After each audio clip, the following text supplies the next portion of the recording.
Görürük, uşaqlığınız gayet normal görsənir, endometriumunuz normal görsənir, friz deyək.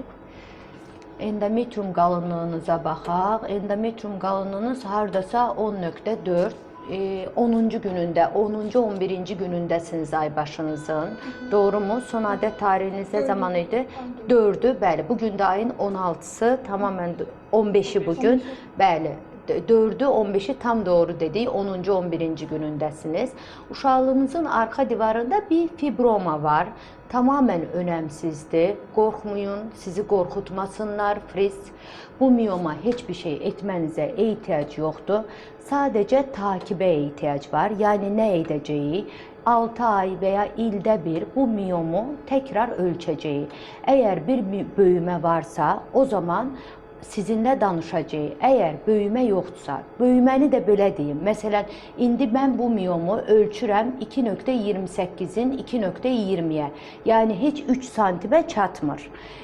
Bunu məsələn bir il sonra ölçdüyüm zaman 3,5 belə ölçsəm heç bir mənası olmaz.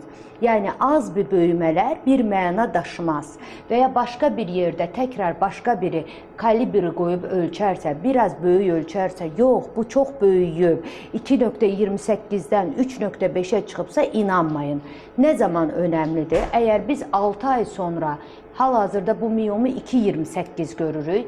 6 ay sonra əgər biz bu miyomu 8 santim, 10 santim görərsək, biz o zaman leomiosarkom, yəni şübhələnə bilərik. Yəni bu miyom xərçəng daşıya bilərmi və ya ciddi bir şey ola bilərmi ki, leomiosarkomlarda çox nadir görsənər, milyonda bir görsənər, gəlib sizi tapmaz, narahat olmayın.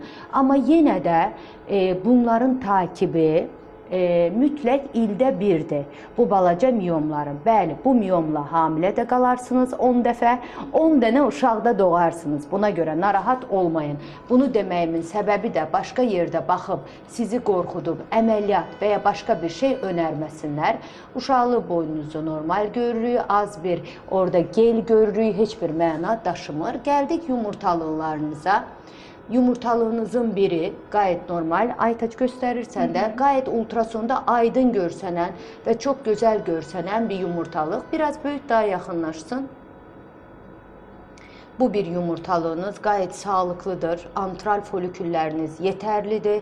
Heç bir problem yoxdur. Diğer tərəfə gəldik. Diğer yumurtalığınız. Burada da yetəri qədər antral folikülünüz var. Zaten pasiyentimiz normal aybaşı görən bir pasiyentdir. Yəni sağlıklı bir siklusu var.